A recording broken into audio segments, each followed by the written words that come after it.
seat grading than I did, but those benches get hard.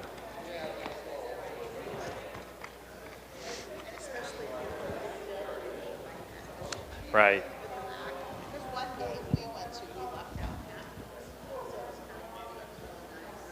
So yeah, stand.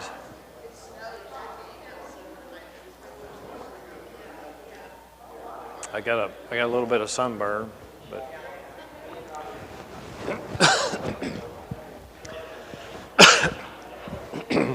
all right. Good morning, everyone.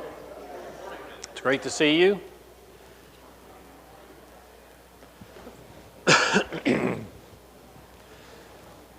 See several people with jackets on. There's quite a bit of frost on the pumpkins this morning. Beautiful white cast and glistening sun on top of it.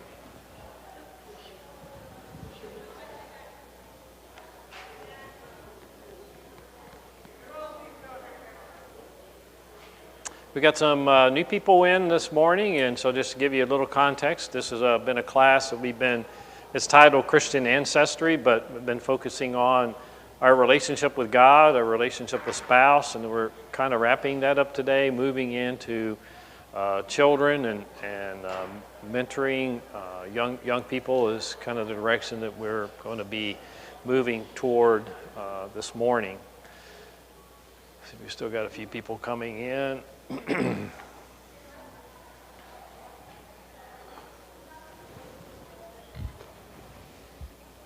Let's begin class with a word of prayer. God, we thank you so much for this beautiful first day of the week that we can come together and certainly just rising forth this morning, recognizing you as the Creator and God, the opportunity then to gather here as your children and the encouragement that is as we open up our hearts and open up your word. God, we thank you for the many blessings that we have experienced this past week, and then as we look forward to this next week, we ask for your continued guidance in our living and that we are a light into the world. It's in your Son's name that we pray. Amen. Oh, I forgot to get the clicker here.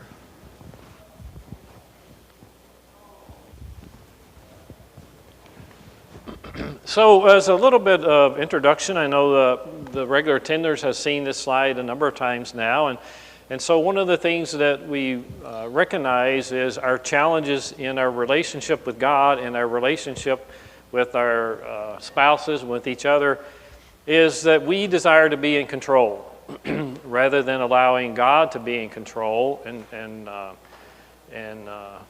guiding our lives and directing them. And that when we get that alignment out of place, then our relationships with our spouses, with fellow Christians, others, is all out of kilter. And I was kind of reminded about that this week when I, some of you may know the name, Shonda Pierce. I think she's a Christian comedian. Some of you may have heard her. She was being interviewed on the radio, and she had sat with what's the older lady's name? But she was always like on Hee Haw with the hat. Minnie Pearl, that's right. I had a senior mind there for a second to remember that. Minnie Pearl, and I've seen Minnie Pearl many times on TV, and she had sit with her many times and having conversations. So you think of Shonda Pierce with a Minnie Pearl. Wow, that's a bit of an age gap and growing up in a different lifetime. But in that relationship they had built, they had gotten fairly close, and Minnie Pearl recognized Shonda's ability to make people laugh. And they were discussing that. Of course, Minnie Pearl can make people laugh too. But at one point in the conversation, Minnie Pearl said to Shonda, well, you think you have some talent at making people laugh, but you will never understand what laughter really is until your relationship with God is right. And I thought that's pretty meaningful, because for laughter oftentimes it's just momentarily unless it has a deeper root. And so when we realize the joys that occur in our relationship with God, then we truly realize what laughter means and the depth of it. Now, Holly, you said the other day about the surprise of joy. We were talking about that. And C.S. Lewis writes about that in his book, Surprise for Joy. I think it's the title of it. And there are those moments in life where joy comes our way, and if we're not careful, we don't even recognize them and pause to appreciate the source of them. And I thought that was kind of interesting as I was listening here in this conversation between Shonda had with Minnie Pearl in the source of our contentment, our joy, and be rooted in God, and really even appreciating laughter when it occurs. And when we accept that, then we're relinquishing control and giving it to God. That God is our source and direction for our well-being. And so we've talked about a lot of distractions that we have and that's common life and gets us off direction. Our focus about just ourselves. And we often blame the young generation as it's all about them and they can't see beyond that. But when we stop to think about it, we struggle with that as adults as well. Then we ended up last week just focusing a few minutes about really trying to reap at times where we really have not sown. We have not really cultivated, but yet we expect to receive a reward regardless of our lack of effort. So I wanted us to wrap this up, this idea. If you turn with me, Galatians chapter 6.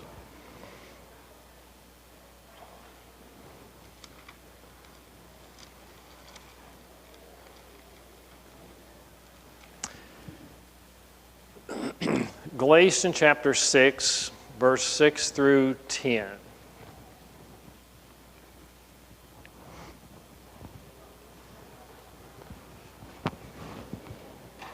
Galatians 6, 6 through 10.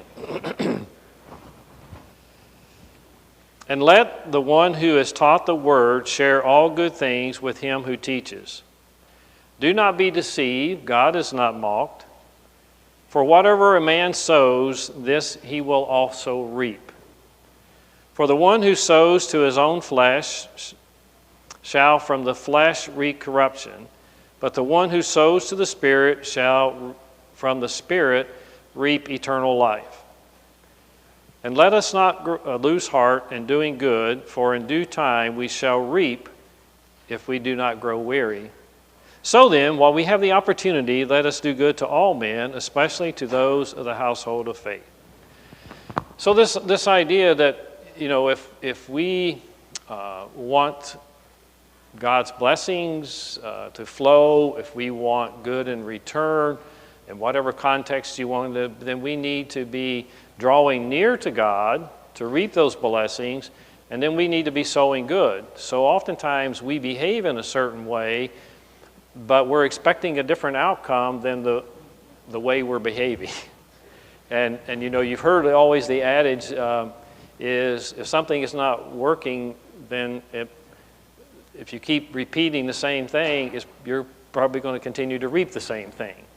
And sometimes even when we're thinking about relationships, as well as we start talking about children, so often that on one side of things, we can reflect on that so often, let me use the example of children because that's where we're going in a few minutes, is they grow up in an environment that is very difficult, whatever it is, whether there's domestic violence in the home, drugs, or whatever, and even though they're taken out of that environment, depending on the age at which they are taken out, it takes a lot of work to change the direction of their lives because of the imprint it had very early on. And I don't know if any of you have seen the movie It Ends With Us. Any of you watch that movie? Robin, you've seen it. Donna and I went in and saw it, and I thought it was very impactful. That and the whole theme about the movie is domestic violence, and it was coming from an individual who was a doctor. I mean, educated. Oh my goodness, you know. And so it transcends whatever occupation you have. This idea of control and the wife, who had the child, they got a divorce, and she tells the child, you know, it ends with us. And in the sense that the relationship she had with her husband was important, but she couldn't continue to take the abuse, and she wasn't going to allow her child to also have to deal with that on a daily basis within the home, because she had grown up in domestic violence.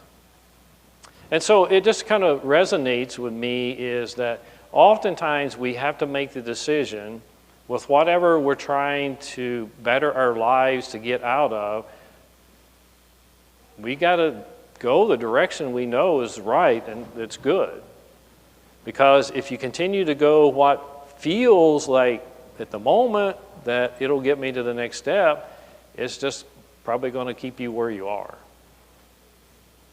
And so often we have to change the rudder to go a different direction, or we'll keep going in the same direction that we have been going in life, and it's not where we need to be. But it takes power. And we talked about where does our will come from? We can't do it ourselves, but if we allow God to be our foundation, we can get there. But if we just drift along, so often, whether it's the way we were raised or just a pattern that we've got in, the priorities we put in life, we're going to continue to drift in those directions that aren't taking us in the right direction. So I think that's kind of where this text really can speak to us is, you know, whatever we're sowing, we're going to reap.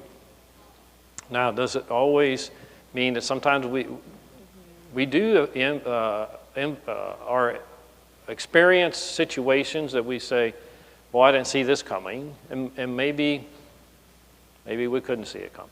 Those sometimes happen. But there are many times, if we stop in our tracks and reflect, we could have saw it coming. We just weren't willing to face it.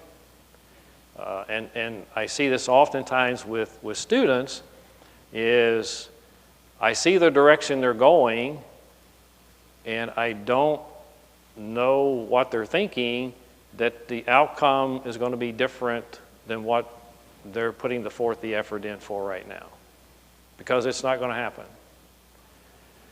So we as adults are no different in that we have to stop and make the decision.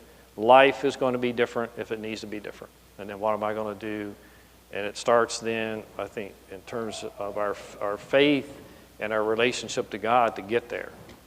Because we're not going to be able to do it on our own. And hopefully then our spouse is along with us on that, and maybe it's a change in our relationship. Maybe it's just a change that I need to make, and I need their help to make. They're hard decisions. They're hard conversations. But then you got to go back to a scripture like this to realize whatever we're sowing, we're going to reap, and am I doing good? Any thoughts? Yes, Tim.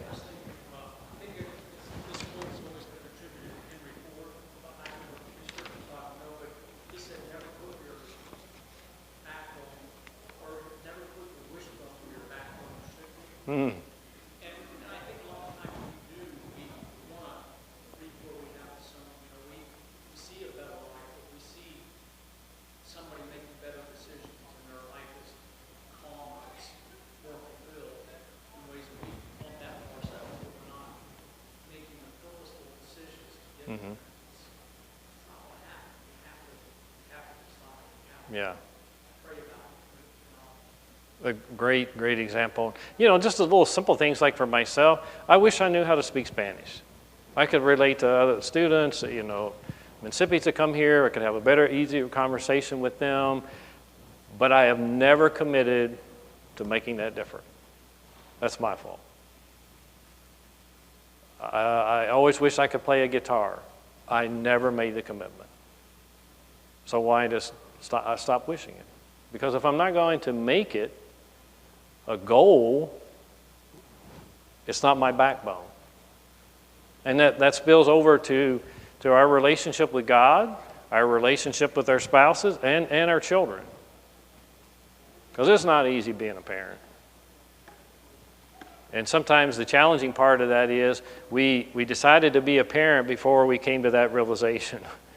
It was, we love kids and we want kids. And we come to that decision before we realize the commitment and the journey that we're taking in that. And so we're committed. We're committed at that point, but we haven't assessed the full journey because it has its ups and downs along the way. And you got to be resilient. Good point, Tim. Anything else? Yes. Yeah. Well, yeah, for sure.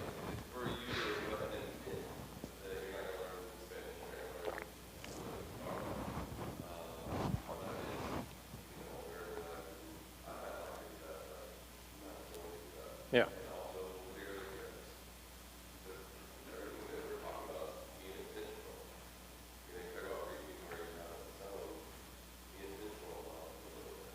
Yeah, the important things that really count, and because I think maturity is a big part of it. Because the way I looked at parenting when Matt and Megan were in their 4 or 5 year olds to 10-year-olds, I was a lot younger. I mean, you know already being in class. Don and I got married when we were 19. It was like we thought we knew what we were doing, and so trying to.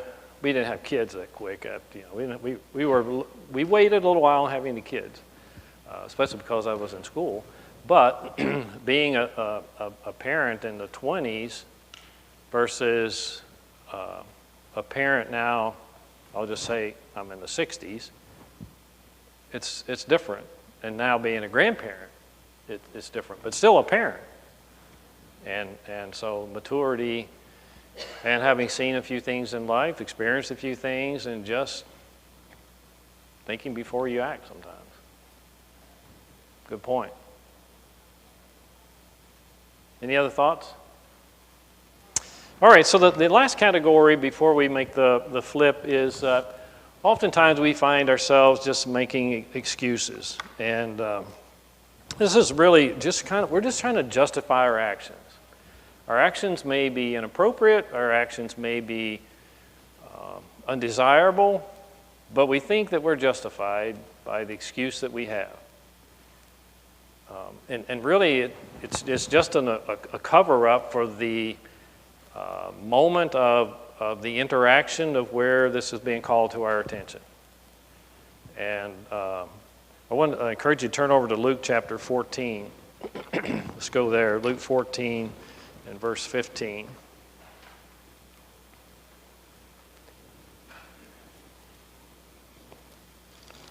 This doesn't really relate, but recently I heard that in conversations you have, just stop making excuses. Just face whatever you're being confronted with or whatever. And this is a simple one, but if you've been around me very much in terms of being on time, is that if something is scheduled at 10 o'clock, it's work, it's here, I'm probably working to 9:59, doing something. I got a minute to transition. Did I provide enough time to transition? So if the meeting is downstairs, it's going to take 5 minutes. I'm always 5 minutes late. Doesn't matter what it is. I started class 5 minutes late. I was up here, but you guys wouldn't come on in. I'm making excuses for not starting class on time.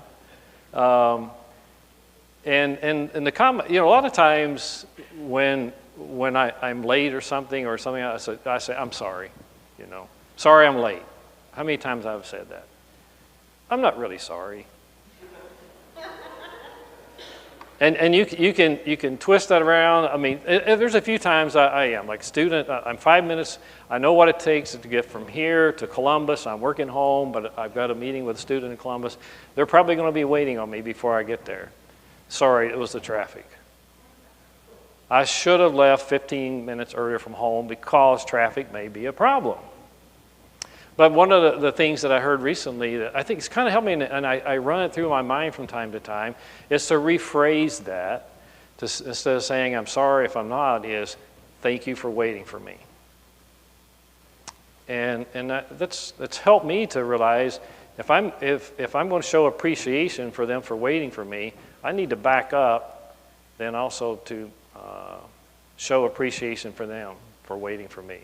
But how we refrain that sometimes can affect the way that we think in order to redirect our actions.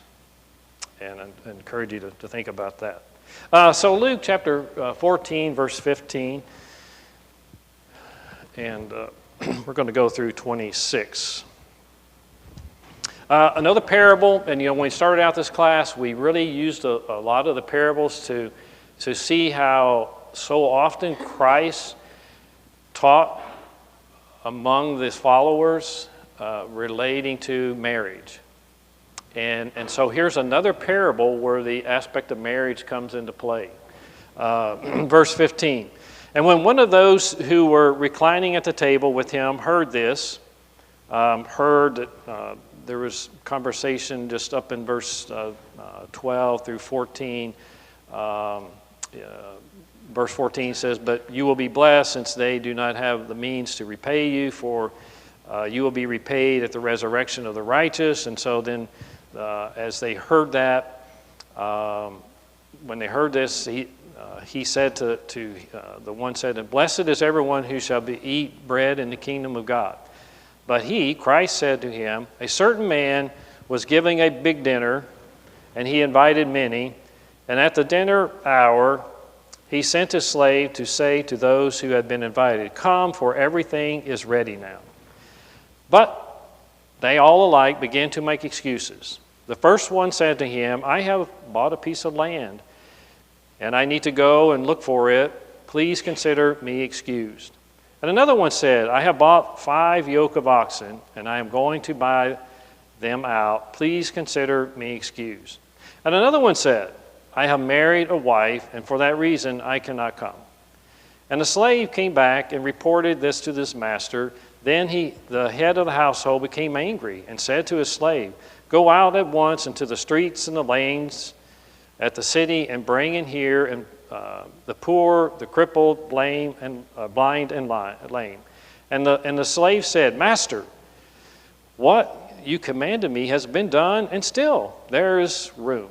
And the master said to the slave, go out into the highways and along the hedges and compel them to come in, that my house may be filled. For I tell you, none of these men who were invited shall taste of my dinner. So there were 3 examples of excuses given here. Piece of land. Who's going to buy a piece of land? Well, and not having seen it, maybe you could see it on your phone. Oceanfront property. Won't get hit by a hurricane, tornado, anything like that. I got to turn this thing on vibrate just in case. That reminded me to do that. Bought 5 oxen. Well, do we buy things on the internet now? Sometimes even animals. Don't ask Graydon about that. A goat or something like that. But 5 oxen, you haven't seen them. But what about this third one? I just got married, Verse 20, I have married a wife, and for that reason I cannot come. How recent? Doesn't say. We kind of think, huh? That was a smart man. The smart man. But that wasn't custom. There was other values. Yeah. Well, but so the issue is we read that, taking the assumption, well, they must have just got married. He couldn't leave his bride, so to speak, so early to go to a party without her and that kind of thing. They might have been married for years. And the customs were very, different in that time as well. He was making an excuse and laying the blame on, my wife will be upset. And so it's an example of marriage again, is that, so what is the issue? What is he trying to get at in these three examples? And marriage being one of them. Tim. Wasn't putting the kingdom first. That was the bottom line. The opportunity is presented to you to be in the kingdom, and we have that opportunity. We make choices. We can blame it on our spouse. We can blame it on our job, whatever it is, but it is we make the decision whether we want to be in the kingdom or not. There is no excuse, basically, that's satisfactory to the Father, because the decision starts there. And so I just find it really fascinating when Jesus was doing his teaching, how many examples he used about marriage and teaching the principles that the kingdom is first. And so if we put, again, that in place, then our relationships will be so much stronger. Any other thoughts on that? All right, so we're going to make a big jump now to talk about growth and development of children. And I'm sure there are those who are sitting in here and saying, oh, well, I can just put the plugs in my ears, and my kids are some bit older now. I don't have any kids. I don't have grandkids yet. But this is for all of us. If you have you had kids, you still have kids, I assume, and so you're always a parent. But it's different parenting 5-year-olds, 16-year-olds versus 30-year-olds or 40-year-olds for sure. But you still have things that trouble you and you're trying to guide them on. Maybe you're a grandparent, and so you're grandparenting. Some of you are teachers. You're working with young people. There are kids in your neighborhood that maybe drop over to your house because it's a safe haven, and home is not a safe haven. Josh and Renee and others go to the meadows. Those kids are with them and then with us for an hour or so, a very valuable part of their life. That may be and not all of them. There are some of them that they have a church home, but most of them probably do not, right, Josh? When they're here with us, that's a pretty special time because they are getting God introduced to them, and they're around godly people. So there may be people in your neighborhood that you can minister to. These kids are looking up to. You become a safe haven for them. So we all have opportunities. It's a matter of whether we take advantage of them or even realize the role that we have. Because kids are struggling today, and we're going to talk about that as we move forward in this section of the class of what some of those struggles are, and try to get at what are some of the foundation of those struggles, but even more so, how do we help them through those struggles? Because not all of them come from the same kind of background that we came from, but even some of us in here maybe didn't come from a very stable background. Maybe we didn't go to church at all as a family. Maybe you did, you drifted away, now you're back.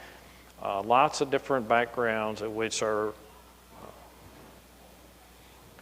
represented in this room. And so I think that's something we need to realize and appreciate from each other. So this slide is a little bit complex, and I know I gave you a lot of statistics when we started talking about marriage and divorce earlier, so I wanted to kind of approach this as a big, broad view to kind of bring us together to try to understand who we are, what this generation is being titled as. And so here's the different generational identities that we can connect with. I didn't realize until just a few weeks ago what 2025, January, marks a pivotal time. And that's the next identity of another generation. It's called Generation Beta. I had even kind of skipped over Alpha because I thought all these young people I've been dealing with are just millennials. And we're the Alphas. Well, they're those born in 2010 to 2025. But, whether we are baby boomers, so I wrote in there, the purple is my family situation, my parents and grandparents back there in that silent generation, whether, involvement in the World War or Depression. Did I see that growing up? Absolutely. How they face the world today and try to make decisions that would protect from calamity within the family based on their prior experiences. I saw that in my grandparents, even to an extent in my parents. Then, of course, baby boomers have been, identified as the radicals and such. And whether we accept it or not, we've known the title for a long time. Then Generation X, Generation Y, the millennials. Then there's Z. The number in parentheses is the percent of the workforce that is made up of each of those generations. So my encouragement to you is try to find your place there, and where your parents, where are you, where are your children, if you have children. And then in a workplace, if you're thinking about, well, you're a baby boomer, and now the Generation Z is beginning to come into your workplace, there are some challenges in being able to work together because of the way things are viewed.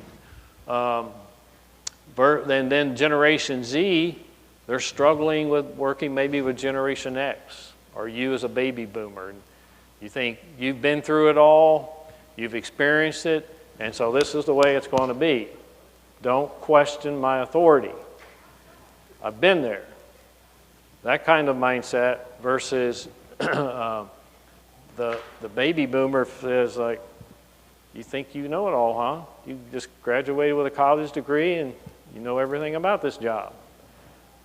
And so it's a tug back and forth. So you can see in there how, and it won't be too much longer to Generation Alpha will be coming into the workforce. Then you might say, it's time for me to retire. Can't handle this next generation. Whatever your approach is. So that's why I put that in there. And you can read the descriptions there, and you kind of know them. But I also want to just drop into there, what are some of the health issues relative to the world that these different generations have experienced. We don't even think anything about polio today. It's kind of pretty much eradicated, but if you were living back in the 50s, it was an issue. Certainly influenza became a major disease for the world, starting in just after that, I think about 1964, 65, that H2N2 strain, which really spread. And a lot of people died from that virus. Then measles, you don't hear much about measles today. That came about in about 1980. And then we continue to be plagued by viruses. The swine flu is different strain than our current bird flu that it's often referred to, highly pathogenic avian influenza. That is one that now has spread not only to birds, but to dairy cattle and now humans. And it's still spreading in the U.S., and that's a different strain, H5N1. Whooping cough back in 2010, and then we have all these vaccinations now, DPT, diphtheria, pertussis, and tuberculosis. Well, the pertussis is a whooping cough. And so vaccines were generated for that, but now we're in a culture today that some parents choose not to give all the vaccines, and so there's whooping cough still around. It's just not as prolific, not as many cases. But if you're back in around 1910, that was a big scare. And then we all experienced COVID. And so as I watch students now graduating that were started during COVID, it's kind of interesting because they came into a very sheltered environment where they had to stay in their dorms, and now we expect them to be interactive. And it's quite a challenge, and because they learn to live on their digital device, and now we think that they should be social and interactive and share with us their feelings and what they're struggling with. And it's a bit of a challenge. Now, those that, are just starting out, it's a little bit different. And we're going to touch on some of those things. And so these things are very real, these disease outbreaks, the things that our parents experienced, that our grandparents experienced, that we watched them experience, and they were kind of passed on to us, so you better prepare for the next calamity or whatever it is. Then you put on top of that birth order, the first child in the family versus the middle children versus the youngest, how that impacts parenting styles, maturity. Wow, there's boom, boom, boom, all these different impacts. I mean, we expect them all to turn out right on cue. So that's kind of where we're going into next. Then what do you want them to be? But before we get that, most importantly then is that God transcends all of this. And that if we are establishing that presence in their life, they can navigate through so much of this. Because we needed to navigate, and then we pass that ability on to them, of their ability to navigate through these changes, whether it's squabblings with siblings, a birth order, or tragedy within the family, disease outbreak like COVID, whatever it is, that they can navigate through it. Any comments on this before we move on? Yes, Dave.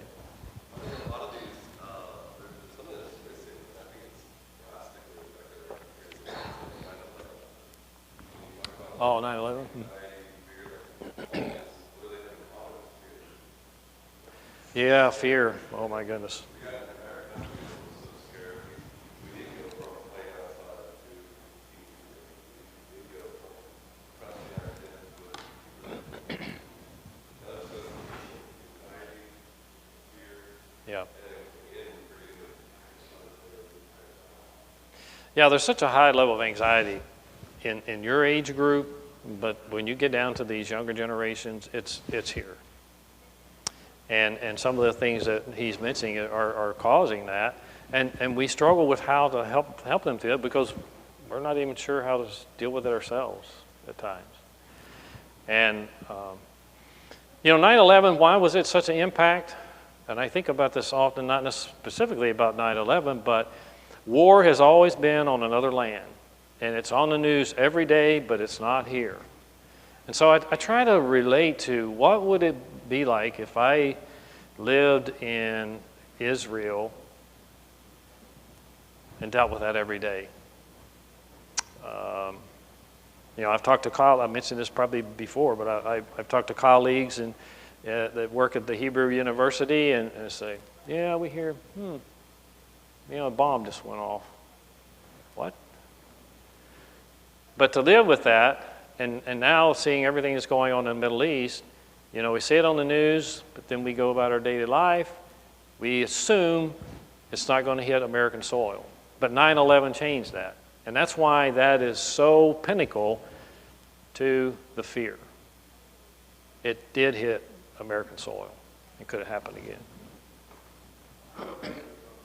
You're a baby boomer. You're on the earlies of the baby boomer. I can remember back in the 60s, maybe the late 50s, when Russia had set off their atomic bomb. And of course, the atomic bomb was all designed. Many people, we can practice in school getting under the desk. Oh, okay. Yeah. But I remember one day they said that radiation fallout all Oh, yeah. over the world. Yep. I didn't go outside. I was afraid of this radiation, as far away as it was, with these little dust particles, Would, going to kill me. yep. Fear set in. Fear set in. Paralyzed. Yeah, that's a great illustration. I know we don't have a lot of time left here this morning, but I want to, again, we've read this many times. We've read it in this class. Let's go back to Deuteronomy chapter 6. Because last time I was really trying to get the emphasis on that, we read this so often thinking about just our children, but how important it is for us as husbands, as wives, as parents, that this becomes ingrained within us. And if we always kind of go back to this and reflect on what my role is in my relationship with God, my relationship with my spouse, my kids, and whatever it is. Hear, O Israel, the Lord is our God, the Lord is one. And you shall love the Lord your God with all your heart and with all your soul and with all your might. And these words which I am commanding you today shall be on your heart, on our hearts. Wherever we are, wherever we go, these are the words that we're to have on our heart. Then we shall teach them diligently to your sons, and you shall talk of them when you sit in your house, when you walk by the way, and when you lie down, and when you rise up. And you shall bind them as a sign on your hand, and they shall be as frontals on your forehead. And you shall write them on the doorpost of your house and on your gates. They are to be your life. And so I think it's so, if we just need encouragement and we need to kind of get back tilted, read this text. And where we're going to go next week, because we're running out of time, is asking ourselves relative to young people and our own children a question. The question that we usually ask is, what do you want to become? And they will probably, because many of them just say, I don't know. But they may say, I want to be a doctor, a teacher, a firefighter, something, a lot of times for children it's a hero of being a firefighter or a cop or something like that, or maybe they want to be a nurse or a doctor, but help people. And that is the question that so often we ask them, and that's the answer that we get. That's really not the question. The question is, who do we want them to become? Because if we focus on that, the other is kind of inconsequential, really, because the values they have about who they are will transcend then to what they become. Because that's a different kind of identity, the what than the who. And so my challenge is for you to be thinking about that, and what is it that I'm doing, what is it that I'm saying that's addressing the who should they become. So because we want to focus on the end goal. Who do we want them to be? So what if they're a doctor, or what if they're a firefighter, or a teacher, or whatever? Great occupations. But what are we doing to shape them into who they are? Think about that this week. We'll pick up there next week. Thanks for your comments.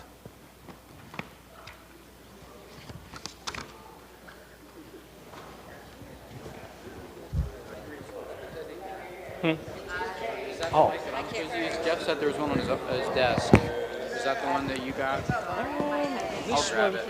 Yeah, grab the one that's this. This Okay. might be the one That's a that different one. Carl's.